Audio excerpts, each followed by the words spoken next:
बिहार की सबसे high profile विधानसभा सीटों में शामिल बांकीपुर उपचुनाव के लिए आज वोटिंग हो रही है। सुबह 7 बजे से मतदाता अपने मताधिकार का इस्तेमाल कर रहे हैं। मतदान केंद्रों पर मतदाताओं की लंबी कतारें हैं। युवा हो या बुजुर्ग, हर कोई लोकतंत्र के इस महापर्व में बढ़ चढ़कर हिस्सा ले रहा है।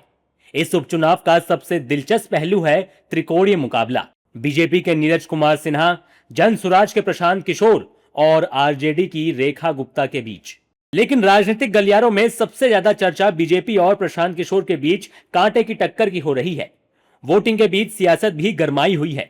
प्रशांत किशोर आज सुबह अपने एक समर्थक के घर पहुंचे, जहां परिवार ने आरोप लगाया कि पुलिस रात 2 बजे उनके पति को उठाकर ले गई। प्रशांत किशोर ने इसे बीजेपी को फायदा पहुंचाने की कोशिश बताते हुए पुलिस प्रशासन पर गंभीर सवाल खड़े किए। हम लोग का इतना ही कहना है कि अगर उन्होंने कुछ गलती करी है, अगर कोई गैर कानूनी काम किया है तो उन पर आप केस कीजिए, लेकिन अगर वो नहीं उन्होंने किया है तो सिर्फ और सिर्फ सत्तारूढ़ दल बीजेपी की मदद करने के लिए, सरकार की मदद करने के लिए पुलिस राजनीतिक दल बनकर जन स्वराज के कार्यकर्ताओं को पकड़कर उनको सिर्फ ये इसलिए पकड़ रही है कि वो चुनाव में कुछ न कर सके। हालांकि बीजेपी ने इन आरोपों को पूरी तरह से खारिज कर दिया। बिहार सरकार में मंत्री रामकृपाल यादव ने प्रशांत किशोर पर पलटवार करते हुए उन्हें बाहरी बताया। दिल्ली जो रहते हैं वही जो सलाहकार हैं, सलाहकारी का काम करिए ना। सेवक का काम तो कोई गरीब का बेटा करेगा ना। बांकीपुर का 5 गो मोहल्ले का नाम है, 5 गो गली का नाम है, तो कब से पूछ रहा हूँ, अभी तक बताए। अरे बाहरी आदमी कैसे चुन लेगा भाई? जो गरीब होगा, सुख दुख का साथी होगा, उसी को ना चुनेगा। सब लोगों ने तय कर लिया है अब की बार फिर कमल ही छाप नीरज सिन्हा को जिताने के लिए। बीजेपी लगातार बांकीपुर सीट से भारी बहुमत से जीत का दावा कर रही है। जनता का लगाव बीजेपी के साथ वर्षों से है और जो काम किया गया है नीतीश कुमार की सरकार के द्वारा, सम्राट जी, स्वयं नितिन नवीन जी पूर्व में सांसद के रूप में मेरे द्वारा, तो जनता ने वो काम देखा है।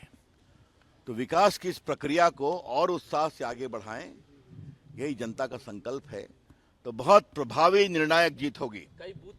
और चुनाव लोकतंत्र का उत्सव होता है, तो इस उत्सव में, इस पर्व त्योहार में सब लोग आ रहे हैं और वोटिंग कर रहे हैं, अपने मताधिकार का प्रयोग कर रहे हैं। और इस मताधिकार का प्रयोग होगा और आगामी 3 तारीख को जब नतीजे आएंगे, जब बस्ते खोलेंगे, तो आप देखेंगे कि ये डबल नहीं ट्रिपल इंजन दिल्ली में हमारी सरकार, बिहार की राजधानी पटना में और बांकीपुर में भी ट्रिपल इंजन की सरकार बनेगी।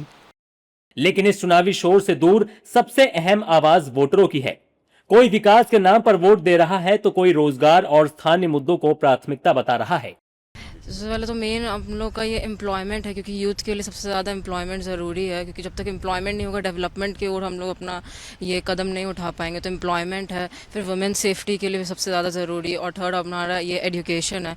मुद्दा हमेशा से वही रहता है, सेफ्टी है, सिक्योरिटी है। बिजनेस के लिए एनवायरनमेंट अगर साफ और क्लीन चाहिए वो चाहिए, बाकी सैनिटेशन से लेकर हर चीज़ है। मतलब पटना के अंदर जो चीज़ें हैं और वैसी रहें।